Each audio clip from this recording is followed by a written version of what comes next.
ఇప్పుడు మనం చూస్తున్న ఈ యొక్క ప్లేస్‌లో ఆదిమానవ సమాధులున్నాయి. పైన కొండ పైన పోయి చూద్దామండి. పురాతన కట్టడాల యొక్క మనోహరమైన ప్రపంచాన్ని మేము అన్వేషించే మా ఛానల్‌కు స్వాగతం. ఈరోజు మేము చిత్తూరు జిల్లాలో ఉన్నటువంటి మెగాలిథిక్ డాల్మెన్ శ్మశాన వాటికల యొక్క రహస్యమైన స్థలాలను పరిశీలిస్తున్నాను. ఈ పురాతన స్మారక చిహ్నాలు మన పూర్వీకుల ఆధ్యాత్మిక, సాంస్కృతిక మరియు నిర్మాణ పద్ధతుల రహస్యాలను కలిగి ఉన్నాయి.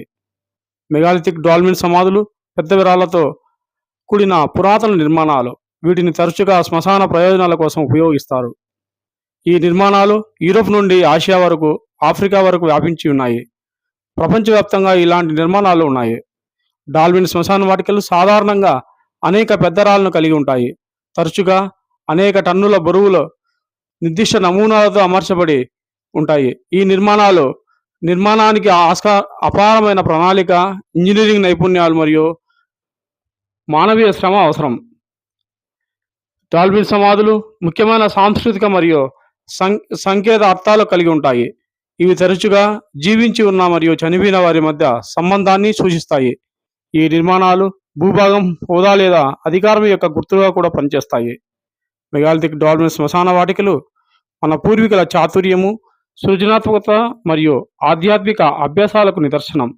ఈ నిర్మాణాలు ప్రపంచవ్యాప్తంగా ప్రజలలో ఆశ్చర్యాన్ని మరియు ఉత్సాహతను ప్రేరేపిస్తూనే ఉన్నాయి. చరిత్రను ఒకసారి పరిశోధిస్తే ఈ సమాధులను మెగాలిథిక్ అంటారు.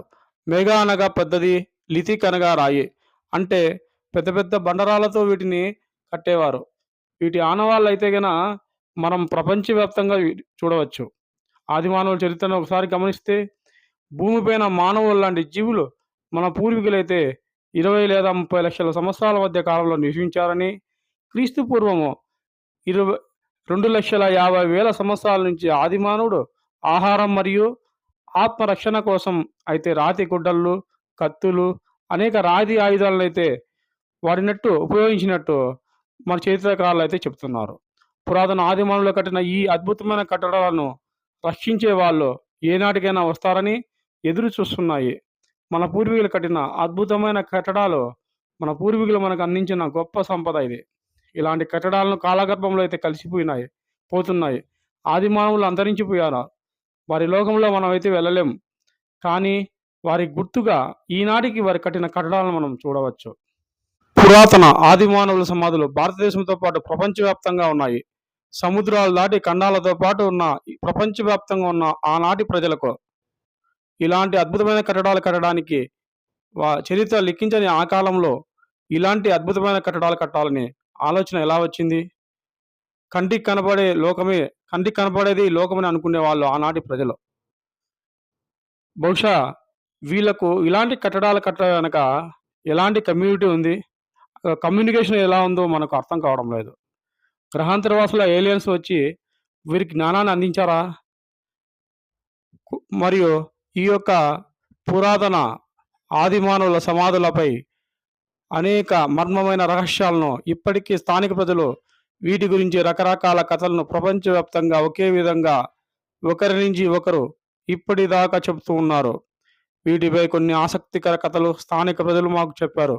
అవేమిటంటే, ఇప్పుడు మనం చూస్తున్న ఇవి మన పూర్వీకుల సమాధులని, అంతేకాకుండా పాండవులు ఇక్కడ నివసించారని, లేదా రాక్షసులు అయితే ఇక్కడ నివసించారని, కొందరైతే వీటి గురించి ఏం చెబుతున్నారంటే పొట్టి మానవులు ఇక్కడ నివసించినారని, వాళ్ళు దేవుళ్ళు, దేవతలని, ఈ పొట్టి వాళ్ళు అద్భుతమైన శక్తులు ఉన్నాయని, మా పూర్వీకులు వీరిని చూసినప్పుడు వీళ్ళను ఎగతాళి చేయడంతో రాను రాను కనపడకుండా వెళ్ళిపోయినారని, మన పూర్వీకులు ఈ వింతమైన ప్రదేశానికి వచ్చినప్పుడు ఈ నిర్మానుష్యమైన ప్రదేశంలో వచ్చి వింత వింత శబ్దాలు విని అనేక మంది ప్రజలు ఇక్కడి నుంచి విని పారిపోయేవారని, ఎవరు ఈ ప్రదేశానికి రావడానికి భయపడి ఇక్కడ ఎవరు రాకుండా ఉన్నారని, ఇలా రకరకాల కథలను అయితే మనం చూడవచ్చు.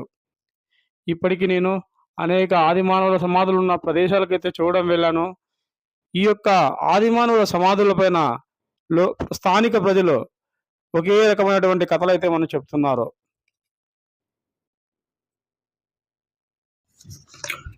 బోస్లాయుగపు ఇంత పెద్ద సమాధులను కట్టడానికి కారణం వారికి ఆత్మపై ఉన్న నమ్మకం.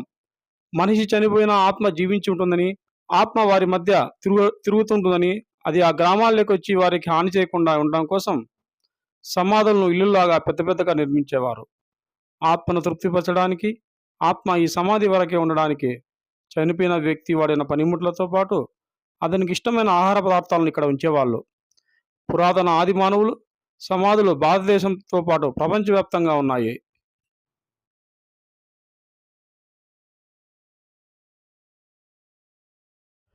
ఈ కొండపైన అయితే ఆది మానవుల సమాధులు సుమారుగా ఉన్నాయి.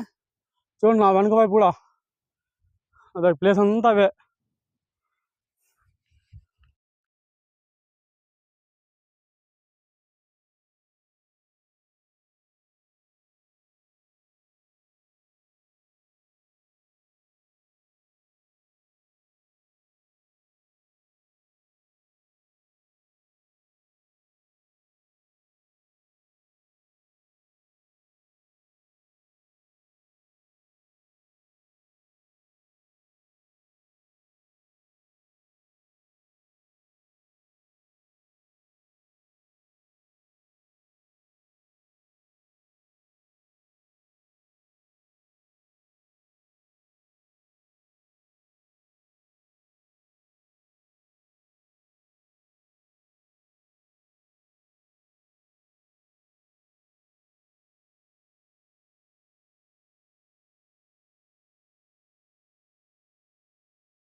కొండపైకి అయితే వచ్చినాం ఇప్పుడు. ఈ యొక్క ప్లేస్లో చూడండి, నా వెనక వైపు అన్ని ఆది మానవుల సమాధులే. ఇది డాల్మెన్.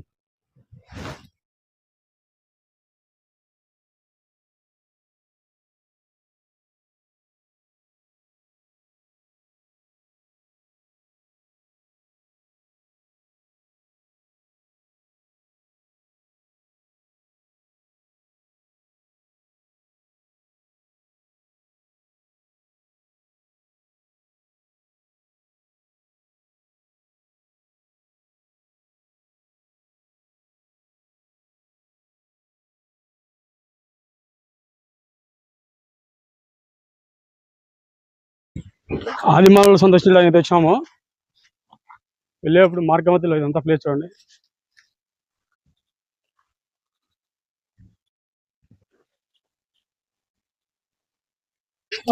నా వెనుక వైపు ఉన్నది కదా చిన్న ఆది మానవుల సమాధి చూడండి, చాలా చిన్నది. మనం చూస్తున్న ఈ యొక్క ప్లేస్లో మెగాలిథిక్ బరియల్స్ అయితే మనం చూడవచ్చు. ఒక ఎత్తైన కొండపైన అయితే ఉన్నాయి ఇవన్నీ ప్లేస్. ఆది మానవుల సమాధులు ఇవన్నీ నా వెనక వైపు ఉండేవి అన్ని ఆది మానవుల సమాధులు. చాలా మటుకు ఎక్కువగా ఉన్నాయి. ఇక్కడైతే ఈ యొక్క కొండపైన నా వెనక వైపు ఉంది కదా, ఈ కొండపైన ఇక్కడ అనమాట ఆది మానవుల సమాధులు 1, 2, 3, 4, 5 దాకా ఉన్నాయి. ఇప్పుడు దాకా మనం వెనక వైపు ఉన్నాయి కదా, అవి ఆది మానవుల సమాధాన్ని సందర్శించాము.